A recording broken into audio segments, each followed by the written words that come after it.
ഓം ശാന്തി. ഞാൻ മസ്തകമധ്യത്തിൽ തിളങ്ങുന്ന ചൈതന്യ നക്ഷത്രത്തെ ദിവ്യനേത്രത്തിലൂടെ കാണുന്നു. ദിവ്യചേതനയായ ഞാൻ ഒരു ശക്തിപുഞ്ചമാണ്. ഞാനൊരു അലൗകിക പ്രകാശമാണ്. അജർ അമർ അവിനാശി ആത്മാവാണ്. മനസ്സും ബുദ്ധിയും സംസ്കാരം ഞാൻ ആത്മാവിലെ സൂക്ഷ്മ ശക്തികളാണ്. ഞാൻ ആത്മാവ് തന്നെ സങ്കല്പങ്ങളെ രചിക്കുന്നു. ഞാൻ തന്നെ നിർണയിക്കുന്നു.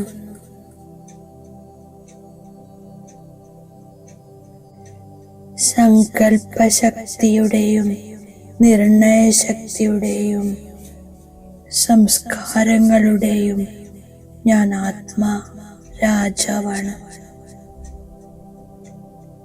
ആത്മിക സ്മൃതിയിൽ ദേഹബോധവും വ്യക്തഭാവവും പൂർണ്ണമായും സമാപ്തമായി. ഇപ്പോൾ കേവലം ആത്മീക ഭാവം ദേഹി അഭിമാനി സ്ഥിതിയിൽ സ്ഥിതമായി ബുദ്ധിരൂപി ദിവ്യനേത്രത്തിലൂടെ എൻ്റെ ആത്മസ്വരൂപത്തിൽ ഞാൻ ഏകാഗ്രമാകുന്നു. എനിക്കു ചുറ്റും ഗോൾഡൻ പ്രകാശത്തിന്റെ ആഭാമണ്ഡലമുണ്ട്. അല്പസമയത്തേക്ക് എൻ്റെ ദിവ്യ തേജസ്വി ജ്യോതി സ്വരൂപത്തെ ഞാൻ അനുഭവം ചെയ്യുന്നു. എൻ്റെ സത്യസ്വരൂപത്തിൽ ഏകാഗ്രമാകുന്നു. അത്രയും എനിക്കു ചുറ്റുമുള്ള വായുമണ്ഡലം പ്രകടമാകുന്നു. നാലു ഭാഗത്തും പരന്നിരിക്കുന്ന ദിവ്യപ്രകാശത്തിന് നടുവിൽ ഞാൻ സ്വയം തന്നെ സ്പഷ്ടമായി കാണുന്നു. എന്നിൽ അലൗകിക ശക്തികൾ നിറഞ്ഞുകൊണ്ടിരിക്കുന്നു. സ്വസ്വരൂപത്തിലിരിക്കുന്നത് കാരണം എൻ്റെ യഥാർത്ഥ സ്വരൂപത്തിലിരിക്കുമ്പോൾ എൻ്റെ സർവഗുണങ്ങളും ഇമർജാകുന്നു. ഞാൻ ആത്മാവിന് ശാന്തിയും ശക്തിയും പവിത്രതയും ജ്ഞാനവും സുഖവും പ്രേമവും ആനന്ദത്തിൻ്റെയും അനുഭൂതി ഉണ്ടാകുന്നു. ഞാൻ സ്വയം തന്നെ തൻ്റെ യഥാർത്ഥ ശക്തികളാൽ നിറയുന്നതായി അനുഭവം ചെയ്യുന്നു.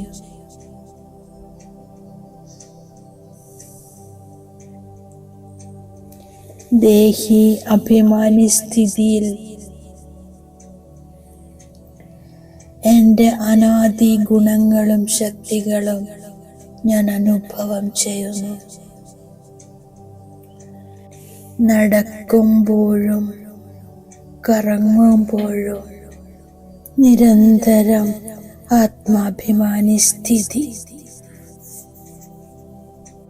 ഈ സൃഷ്ടി ഡ്രാമയിൽ എൻ്റെ പാർട്ട് പ്ലേ ചെയ്യുമ്പോൾ ആരെ കണ്ടാലും മസ്തകത്തിൽ തിളങ്ങുന്ന ആത്മജ്യോതിയെ കാണുന്നു. സർവർക്കും തൻ്റെ ആത്മസഹോദരനായി കാണുന്നു. ഇപ്പോൾ ദേഹബോധമില്ല. കേവലം ആത്മാവിന്റെ ബോധം.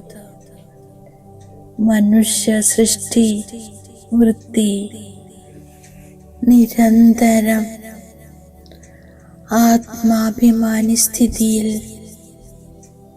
സ്ഥിതമാകുന്നു. ബാബ പറയുന്നു, നിങ്ങൾ സ്വയം ആത്മാവാണെന്ന് മനസ്സിലാക്കി പരമാത്മാവായ ബാബയിൽ നിന്നും കേൾക്കൂ. ദേഹി അഭിമാനിയാകുന്നതിന്റെ അഭ്യാസം ചെയ്യൂ.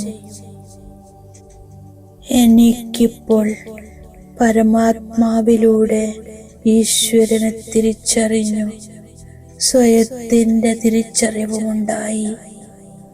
ഞാൻ സ്വയത്തെ ആത്മാവാണെന്ന് നിശ്ചയം ചെയ്യുന്നു. ബാബയോട് ബുദ്ധിയോഗം വയ്ക്കുന്നു. പരമാത്മാവിനെ ഓർക്കുന്നില്ലെങ്കിൽ ബാബയിൽ നിന്ന് സമ്പത്ത് ലഭിക്കില്ല. ഞാൻ ബാബയെ ഓർമ്മിച്ച് പാവനമായി മാറുന്നു. വികർമ്മം വിനാശമാക്കുന്നു. വികർമ്മ ജീതാകുന്നു. ബാബ സർവശക്തിവാൻ പതിത പാവനനാണ്.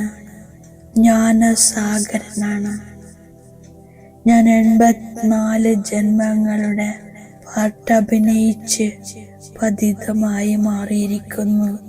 വീണ്ടും ഓർമ്മയുടെ യാത്രയിലൂടെ പാവനമായി മാറുന്നു. ബാബ പറയുന്നു, മന്മനാഭവ. പാവന ലോകത്തേക്ക് കൊണ്ടുപോകണമെങ്കിൽ പതിത ലോകത്തോട് ബുദ്ധിയുടെ യോഗം വിടുവിക്കണം. വികാരത്തിലേക്ക് പോകരുത്. ഞാൻ അതിരാവിലെ എഴുന്നേറ്റ് വിചാരസാഗര മഥനം ചെയ്യുന്നു. ബാബ കേൾപ്പിക്കുന്നത് നോട്ട് ചെയ്ത് ആവർത്തിക്കുന്നു. ഈ പതിത ലോകത്തിൽ നിന്നും ബുദ്ധിയോഗം വേർപെടുത്തുന്നു. ഞാൻ ബാബ തന്നിരിക്കുന്ന വരദാനത്തിന്റെ സ്വരൂപമാകുന്നു. നമ്പർ 1 ബിസിനസ്മാനായി ഓരോരോ സെക്കൻഡ് അഥവാ സങ്കല്പത്തിൽ സമ്പാദ്യം ശേഖരിക്കുന്ന കോടിപതിയാകുന്നു. ഇതിലൂടെ ബുദ്ധിയുടെ അലച്ചിൽ തീരും. വ്യർത്ഥ സങ്കല്പങ്ങളുടെ പരാതിയും സമാപ്തമാകും. ഓം ശാന്തി.